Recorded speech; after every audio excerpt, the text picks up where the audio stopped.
പേര് രേഷ്മ. നമ്മൾ ഇന്ന് നോക്കാൻ പോകുന്നത് MBA അണ്ടറിൽ വരുന്ന MRPC004 അക്കൗണ്ടിംഗ് ഫോർ മാനേജേഴ്സിലെ ഒരു ഇൻട്രൊഡക്ഷൻ ക്ലാസ് ആണ്. ഈ ഒരു സബ്ജക്റ്റിൽ നമ്മൾ എന്തൊക്കെയാണ് പഠിക്കാൻ പോകുന്നത് ഇനിയുള്ള ക്ലാസ്സുകളിലായിട്ട് എന്നുള്ളതിനെ കുറിച്ചിട്ടുള്ള ഒരു ബ്രീഫ് ഐഡിയ തരാൻ വേണ്ടിയിട്ടാണ് ഈ ഒരു ഇൻട്രൊഡക്ഷൻ ക്ലാസ് കൊണ്ട് ഉദ്ദേശിക്കുന്നത്. MRPC004 അക്കൗണ്ടിംഗ് ഫോർ മാനേജേഴ്സിന്റെ അകത്ത് വരുന്നത് 5 ബ്ലോക്കുകളാണ്. 5 ബ്ലോക്കുകളായിട്ടാണ് നമ്മൾ ഇതിലെ പല യൂണിറ്റ്സും പഠിക്കാൻ പോകുന്നത്. ബ്ലോക്ക് 1 എന്ന് പറയുന്നത് അക്കൗണ്ടിങ് ആൻഡ് ഓവർവ്യൂ. ഈ ഒരു ബ്ലോക്കിൽ നമ്മൾ അക്കൗണ്ടിങ്ങിന്റെ ബേസിക്സ് കാര്യങ്ങളാണ് പഠിക്കാൻ പോകുന്നത്. ബ്ലോക്ക് 2 എന്ന് പറയുന്നത് കോസ്റ്റ് അക്കൗണ്ടിങ്. കോസ്റ്റ് അക്കൗണ്ടിങ് എന്താണ്, അതുമായിട്ട് റിലേറ്റ് ചെയ്തിട്ടുള്ള കാര്യങ്ങളൊക്കെ നമ്മൾ ഈ ഒരു യൂണിറ്റിൽ പഠിക്കും. ഇനി ഈ ഒരു ബ്ലോക്കിൽ പല യൂണിറ്റുകളിലായിട്ട് പഠിക്കും. ബ്ലോക്ക് 3 എന്ന് പറയുന്നത് application of cost accounting. Application of cost accounting എന്ന് പറഞ്ഞാൽ നമ്മൾ കോസ്റ്റ് അക്കൗണ്ടിങ് എന്ന് പറഞ്ഞ യൂണിറ്റിലെ കോസ്റ്റ് അക്കൗണ്ടിങ് എന്താണ്, അതുമായി ബന്ധപ്പെട്ടുള്ള കാര്യങ്ങളൊക്കെ പഠിക്കും. ബ്ലോക്ക് 3 അതായത് അപ്ലിക്കേഷൻ ഓഫ് കോസ്റ്റ് അക്കൗണ്ടിങ് വരുന്ന സമയത്ത് ഈ കോസ്റ്റ് അക്കൗണ്ടിങ് എവിടേക്കാണ്, നമ്മൾ ഏതൊക്കെ ഫീൽഡിലാണ് അപ്ലൈ ചെയ്യുന്നത് എന്നുമായി ബന്ധപ്പെട്ടുള്ള കാര്യങ്ങളൊക്കെ പല യൂണിറ്റുകളായിട്ട് പഠിക്കും.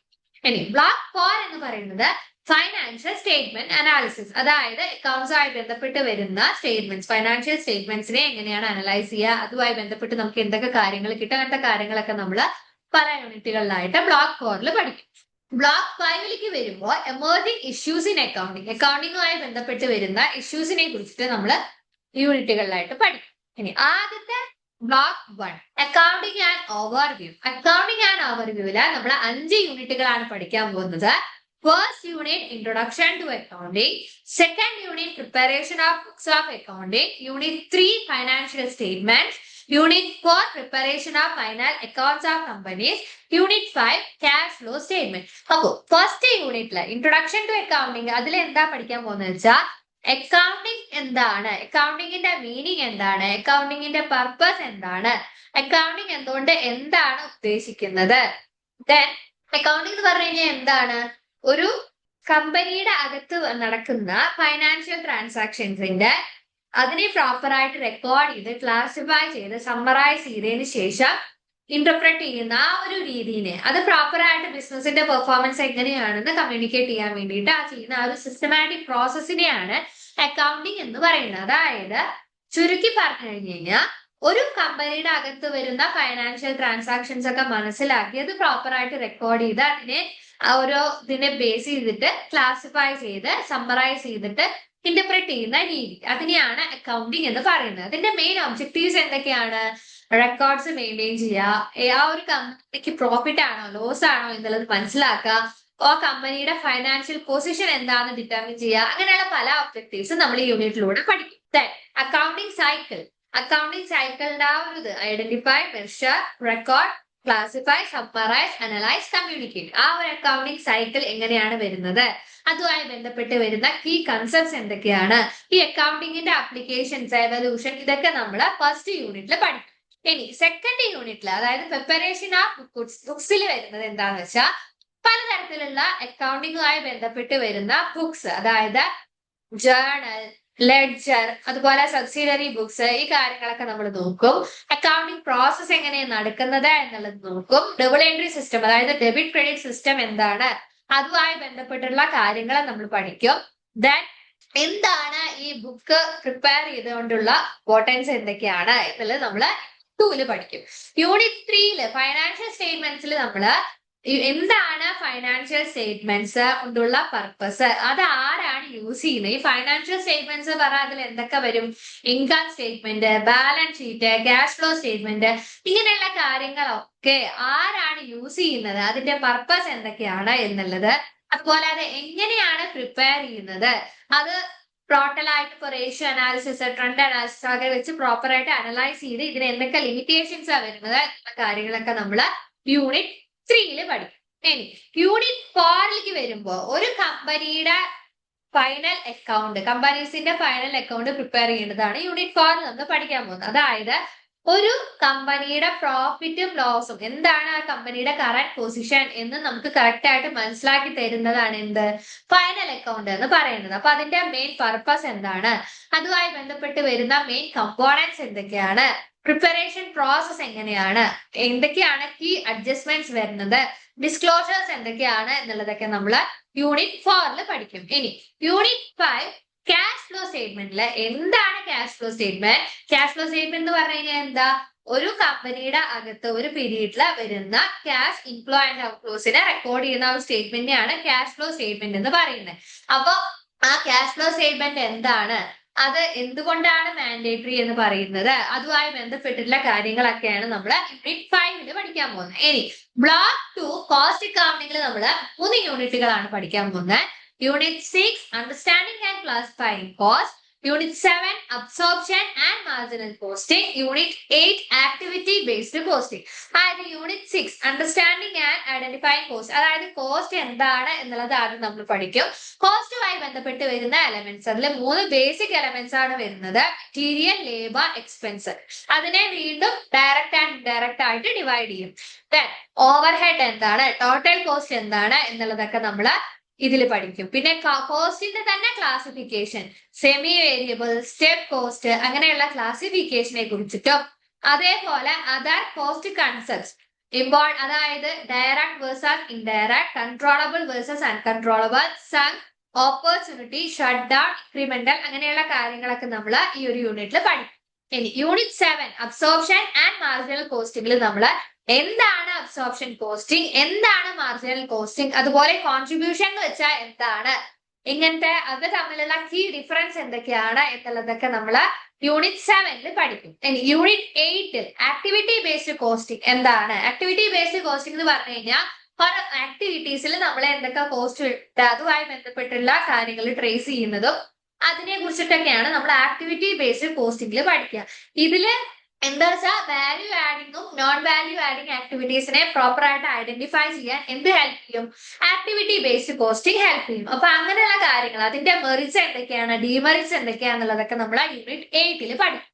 ഇനി ബ്ലോക്ക് 3 അപ്ലിക്കേഷൻ ഓഫ് കോസ്റ്റ് അക്കൗണ്ടിങ്ങില് നമ്മൾ 3 യൂണിറ്റുകളാണ് നോക്കാൻ പോകുന്നത്. Unit 9 cost volume profit analysis, unit 10 budgeting and budgetary control, unit 11 variance analysis.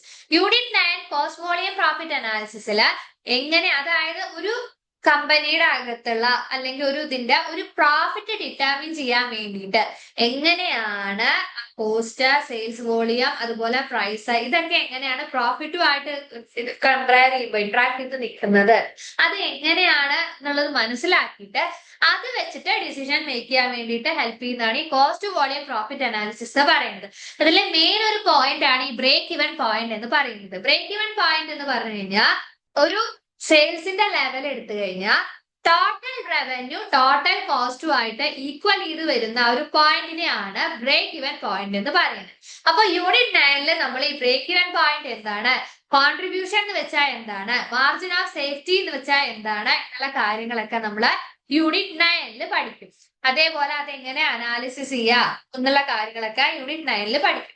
Unit 10 budgeting and budgetary കൺട്രോളില് ബഡ്ജറ്റ് എന്താണ്, അതിന്റെ മെയിൻ ഒബ്ജക്റ്റീവ്സ് എന്താണ്, ഒരു നല്ല ബഡ്ജറ്ററി സിസ്റ്റത്തിന് എന്തൊക്കെയാണ് ആവശ്യം, പലതരത്തിലുള്ള ബഡ്ജറ്റ്, അതായത് functional budget, flexible budget, expenditure budget, അങ്ങനെയുള്ള ബഡ്ജറ്റുകളെ കുറിച്ചിട്ടൊക്കെ നമ്മൾ ബഡ്ജറ്റിംഗ് ആൻഡ് ബഡ്ജറ്ററി കൺട്രോൾ എന്ന പാഠത്തിൽ പഠിക്കും. അതായത് ഒരു ബഡ്ജറ്റ് എന്ന് പറഞ്ഞു കഴിഞ്ഞാൽ ഒരു സ്പെസിഫിക് പീരീഡിന് വേണ്ടിയിട്ടുള്ള ഒരു ഫൈനാൻഷ്യൽ പ്ലാൻ ആണ്. അത് എങ്ങനെയാണ്, അതെന്താണ്, ഈ ബഡ്ജറ്റ് എന്താണ്, ബഡ്ജറ്ററി കൺട്രോൾ എന്താണ് എന്നുള്ളതൊക്കെ നമ്മൾ യൂണിറ്റ് 10 നോക്കും. ഇനി യൂണിറ്റ് 11 വേരിയൻസ് അനാലിസിസില് വേരിയൻസ് എന്താണ്, കോസ്റ്റ് വേരിയൻസ് എന്നോട് എന്താണ് ഉദ്ദേശിക്കുന്നത്, സെയിൽസ് വേരിയൻസ് എന്നോട് എന്താണ് ഉദ്ദേശിക്കുന്നത്. അതായത് വേരിയൻസ് എന്ന് പറഞ്ഞു കഴിഞ്ഞാൽ എന്താണ്, ഒരു സ്റ്റാൻഡേർഡ് പെർഫോമൻസ്, അതായത് ബഡ്ജറ്റഡ് പെർഫോമൻസും ആക്ച്വൽ പെർഫോമൻസും തമ്മിലുള്ള ഡിഫറൻസിനെയാണ് വേരിയൻസ് എന്ന് പറയുന്നത്. അതിനെ രണ്ടായിട്ടാണ് തരംതിരിക്കുക, കോസ്റ്റ് ആൻഡ് സെയിൽസ് വേരിയൻസ്. അപ്പോ കോസ്റ്റ് വേരിയൻസ് എന്ന് പറഞ്ഞാൽ അത് direct material, labour, overhead ഇതൊക്കെ ആയിട്ട് ബന്ധപ്പെട്ടതാണ് കോസ്റ്റ് വേരിയൻസ്. സെയിൽസ് വേരിയൻസ് എന്ന് പറഞ്ഞാൽ sales space, sales volume, sales value variance, അങ്ങനെയുള്ള കാര്യങ്ങളൊക്കെ ചേർന്നതാണ് സെയിൽസ് വേരിയൻസ് എന്ന് പറയുന്നത്. അപ്പൊ ഇങ്ങനത്തെ കാര്യങ്ങളൊക്കെയാണ് നമ്മൾ യൂണിറ്റ് 11 പഠിക്കാൻ പോകുന്നത്. ഇനി ബ്ലോക്ക് 4 ഫൈനാൻഷ്യൽ സ്റ്റേറ്റ്മെന്റ് അനാലിസിസ്, അതില് ഫസ്റ്റ് യൂണിറ്റ് 12 എന്ന് പറയുന്നത് അണ്ടർസ്റ്റാൻഡിംഗ് ആനുവൽ റിപ്പോർട്ട്സ്, യൂണിറ്റ് 13 എന്ന് പറയുന്നത് comparative common size and trend statements, unit 14 എന്ന് പറയുന്നത് റേഷ്യോ അനാലിസിസ്. അപ്പൊ യൂണിറ്റ് 12 അണ്ടർസ്റ്റാൻഡിംഗ് ആനുവൽ റിപ്പോർട്ട്സിൽ നമ്മൾ പഠിക്കാൻ പോകുന്നത് എന്താണ് ആനുവൽ റിപ്പോർട്ട്. അതിൽ മെയിൻ 4 സെക്ഷൻസ് ആണ് വരുന്നത്. നോൺ ഓഡിറ്റഡ് ഇൻഫോർമേഷൻ, അതായത് ചെയർമാന്റെ സ്റ്റേറ്റ്മെന്റ്, ഗവേണൻസ്, സസ്റ്റൈനബിലിറ്റി ഒക്കെ ആദ്യത്തിൽ വരും. Financial statements, notes to accounts, accounting policies, ഈ 4 മെയിൻ സെക്ഷൻസ് ആണ് ഒരു ആനുവൽ റിപ്പോർട്ടിൽ വരും. അതുപോലെ അതിലെ 3 കീ ഫൈനാൻഷ്യൽ സ്റ്റേറ്റ്മെന്റ്സ് ഇൻക്ലൂഡ് ചെയ്യും. അത് ഏതൊക്കെയാ? Balance sheet, profit and loss account, cash flow statement. അപ്പൊ ഇങ്ങനെയുള്ള ആ കാര്യങ്ങളെ കുറിച്ചിട്ട് എങ്ങനെയൊക്കെയാണ് വരുന്നതാണ് യൂണിറ്റ് 12 നമ്മൾ നോക്കുക. ഇനി യൂണിറ്റ് 13 നമ്മള് comparative common size and trend statements. എന്നാൽ യൂണിറ്റ് 13 എന്താണ് കമ്പാരിറ്റീവ് സ്റ്റേറ്റ്മെന്റ് അനാലിസിസ്, എന്താണ് കോമൺ സൈസ് അനാലിസിസ്, എന്താണ് trend analysis, Indian firm analysis എന്നോട് എന്താ? കമ്പാരിറ്റീവ് സ്റ്റേറ്റ്മെന്റ് എന്ന് പറഞ്ഞു കഴിഞ്ഞാൽ എന്താ? അറ്റ്ലീസ്റ്റ് 2 ഇയേഴ്സിലെ ഡാറ്റയെങ്കിലും ഫൈനാൻഷ്യൽ ഡാറ്റയെങ്കിലും എടുത്തിട്ട് പ്രോപ്പർ ആയിട്ട് കമ്പയർ ചെയ്തിട്ട് അങ്ങനെ അനലൈസ് ചെയ്യുന്ന രീതിയാണ് കമ്പാരിറ്റീവ് സ്റ്റേറ്റ്മെന്റ് അനാലിസിസ് എന്ന് പറയുന്നത്. ഇനി കോമൺ സൈസ് അനാലിസിസ് എന്ന് പറഞ്ഞു കഴിഞ്ഞാൽ ഓരോ ഐറ്റത്തിന് ഒരു പെർസെന്റേജ്, അതായത് ഇപ്പോൾ അസറ്റ് അല്ലെങ്കിൽ ലയബിലിറ്റീസ്, ടോട്ടൽ അസറ്റ് അല്ലെങ്കിൽ ലയബിലിറ്റീസിന്റെ ഒരു പെർസെന്റേജിൽ അങ്ങനെ എക്സ്പ്രസ് ചെയ്തുകൊണ്ട് അങ്ങനെ നോക്കുന്ന രീതിയാണ് കോമൺ സൈസ് അനാലിസിസ് എന്ന് പറയുന്നത്. ട്രെൻഡ് അനാലിസിസ് എന്ന് പറഞ്ഞു കഴിഞ്ഞാൽ ഒരുപാട് വർഷത്തെ ഒരു ബേസ് ഇയർ ഇൻഡെക്സ് വെച്ചിട്ട് ഒരുപാട് വർഷത്തെ ഫൈനാൻഷ്യൽ ഡാറ്റയെ സ്റ്റഡി ചെയ്യുന്ന രീതി, അതാണ് ട്രെൻഡ് അനാലിസിസ്. ഇനി ഇന്ത്യൻ ഫേം അനാലിസിസ് എന്ന് പറഞ്ഞു കഴിഞ്ഞാൽ ഒരു കമ്പനിയുടെ പെർഫോമൻസിനെ കോമ്പറ്റീറ്റേഴ്സ് അല്ലെങ്കിൽ ഇൻഡസ്ട്രി ആവറേജസും ആയിട്ട് കമ്പയർ ചെയ്യുന്ന രീതി. അപ്പൊ ഇങ്ങനത്തെ കാര്യങ്ങളൊക്കെയാണ് നമ്മൾ യൂണിറ്റ് 13 പഠിക്കാൻ പോകുന്നത്. ഇതിന് യൂസ് ചെയ്യുന്ന അഡ്വാൻസ്ഡ് ടൂൾസ് ഏതൊക്കെയാണ്, ഡുപോയിന്റ് അനാലിസിസ് എന്താണ് എന്നുള്ളതൊക്കെ നമ്മൾ ഈ യൂണിറ്റിൽ പഠിക്കും. ഇനി യൂണിറ്റ് 14 റേഷ്യോ അനാലിസിസ് എന്ന് പറഞ്ഞു കഴിഞ്ഞാൽ ഫൈനാൻഷ്യൽ സ്റ്റേറ്റ്മെന്റ്സും അതുപോലെ ഈ എങ്ങനെയാണ് ഫൈനാൻഷ്യൽ സ്റ്റേറ്റ്മെന്റ്സ് ഒരു കമ്പനിയുടെ ഫൈനാൻഷ്യൽ ഹെൽത്ത് അല്ലെങ്കിൽ പെർഫോമൻസ് ഇവാലുവേറ്റ് ചെയ്യുന്നത്, ഈ തമ്മിലുള്ള ആ ഒരു റിലേഷൻഷിപ്പ് എങ്ങനെയാണ് അതിനുള്ള എക്സ്റ്റാബ്ലിഷ് ചെയ്യുന്ന ഒന്നാണ് എന്ത്? റേഷ്യോ അനാലിസിസ് എന്ന് പറയുന്നത്. റേഷ്യോസിനെ മെയിൻ ആയിട്ട് 6 കാറ്റഗറീസ് ആയിട്ടാണ് ക്ലാസിഫൈ ചെയ്യുന്നത്. Profitability, liquidity, leverage, coverage, efficiency, investment അല്ലെങ്കിൽ വാല്യൂഷൻ റേഷ്യോസ്. അപ്പൊ ഇത് എന്തൊക്കെയാണ്? ഈ ഓരോ റേഷ്യോസിലും വരുന്ന റേഷ്യോസ്, ഇപ്പൊ ഉദാഹരണം പറയുകയാണെങ്കിൽ ROA, return on ROE, EPS, net margin, gross margin, current ratio, quick ratio, ഇങ്ങനെയുള്ള കാര്യങ്ങളൊക്കെ, അതായത് പ്രോഫിറ്റബിലിറ്റി റേഷ്യോസ്, ലിക്വിഡിറ്റി റേഷ്യോസ് എന്താണ്, ലീവറേജ് റേഷ്യോസ് എന്തൊക്കെയാണെന്നൊക്കെ നമ്മൾ ഈ യൂണിറ്റില് ഡീറ്റെയിൽ ആയിട്ട് പഠിക്കും. ഇനി അടുത്തത് block 5 emerging issues in accounting. ഈ ഒരു യൂണിറ്റ് ലാസ്റ്റ് ബ്ലോക്കിൽ നമ്മൾ 2 യൂണിറ്റുകളാണ് നോക്കാൻ പോകുന്നത്.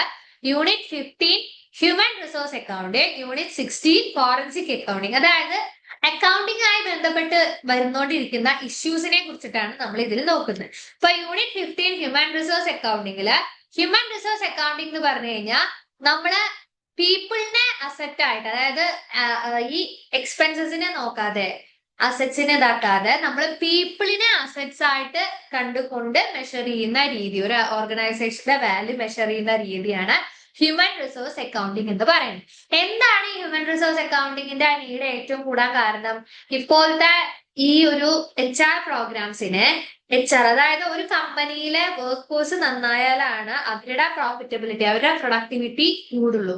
അപ്പൊ അത് കാരണം കൊണ്ടൊക്കെയാണ് ഈ ഹ്യൂമൻ റിസോഴ്സ് അക്കൗണ്ടിങ്ങിന്റെ ഇമ്പോർട്ടൻസ് കൂടാൻ തുടങ്ങിയത്. അപ്പൊ ഈ യൂണിറ്റിൽ നമ്മൾ എന്താണ് ഹ്യൂമൻ റിസോഴ്സ് അക്കൗണ്ടിങ്, അതുമായി ബന്ധപ്പെട്ട് വരുന്ന കാര്യങ്ങളൊക്കെ, അപ്രോച്ചസ് എന്തൊക്കെയാണെന്നൊക്കെ നമ്മൾ ഹ്യൂമൻ റിസോഴ്സ് അക്കൗണ്ടിങ്ങിൽ നോക്കും. അടുത്തത് ഫോറൻസിക് അക്കൗണ്ടിങ് എന്ന് പറഞ്ഞു കഴിഞ്ഞാൽ accounting, auditing, investigation, computer forensics and law, ഇതെല്ലാം കൂടി മിക്സ് ചെയ്തിട്ടുള്ള ഒരു മൾട്ടി ഡിസിപ്ലിനറി ഫീൽഡാണ് ഫോറൻസിക് അക്കൗണ്ടിങ് എന്ന് പറയുന്നത്.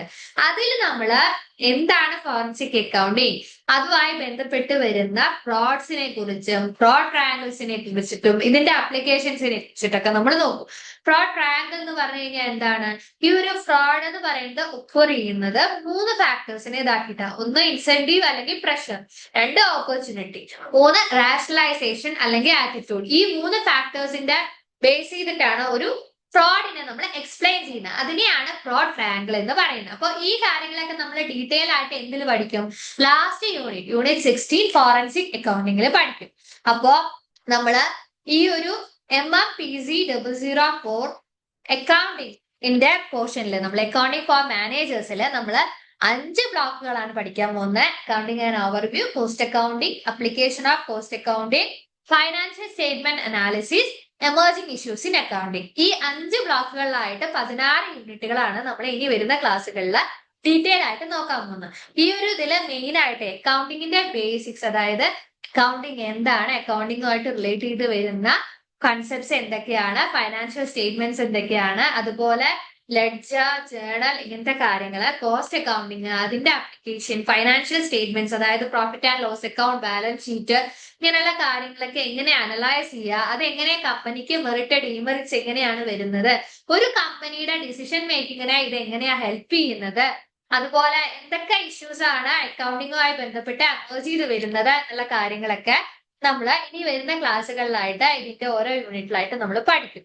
അപ്പോ 5 ബ്ലോക്കുകളിലായിട്ട് 16 യൂണിറ്റുകളാണ് ഈ ഒരു സബ്ജക്റ്റിൽ നമ്മൾ ഇനി പഠിക്കാൻ പോകുന്നത്. അപ്പോ നിങ്ങൾക്ക് റെഫറൻസിന് വേണ്ടിയിട്ട് യൂസ് ചെയ്യാൻ പറ്റുന്ന സജസ്റ്റഡ് റീഡിങ്സ് ആണ് ഈ 3 ബുക്സ്, അതായത് ഫൈനാൻഷ്യൽ അക്കൗണ്ടിങ് അല്ലെങ്കിൽ കോസ്റ്റ് അക്കൗണ്ടിങ്ങിന്റെ ബുക്ക്, ഫൈനാൻഷ്യൽ മാനേജ്മെന്റ്. ഇതിലൊക്കെ നമുക്ക് ഫർദർ റെഫറൻസിന് വേണ്ടിയിട്ട് വേണമെങ്കിൽ യൂസ് ചെയ്യാവുന്നതാണ്. അപ്പോ ഇനിയുള്ള ക്ലാസ്സുകളിലായിട്ട് നമ്മൾ ഈ 5 ബ്ലോക്കുകളിലായിട്ടുള്ള 16 യൂണിറ്റ്സ് വൺ ബൈ വൺ ആയിട്ട് ഇനിയുള്ള ക്ലാസ്സുകളിൽ നമ്മൾ പഠിക്കും. ഇത് ജസ്റ്റ് ഒരു ബ്രീഫ് ഐഡിയ തരാൻ വേണ്ടിയിട്ടാണ്. ഇനി എന്തൊക്കെയാണ് നമ്മൾ പഠിക്കാൻ പോകുന്നത് എന്നുള്ളതിനെ കുറിച്ച് ഒരു ബ്രീഫ് ഐഡിയ തരാൻ വേണ്ടിയിട്ടുള്ള ഒരു ക്ലാസ് ആയിരുന്നു. അപ്പോൾ നെക്സ്റ്റ് ക്ലാസ്സിൽ ഫസ്റ്റ് യൂണിറ്റ് ആയിട്ട് നമുക്ക് കാണാം. അതുവരെ എല്ലാവർക്കും താങ്ക് യു.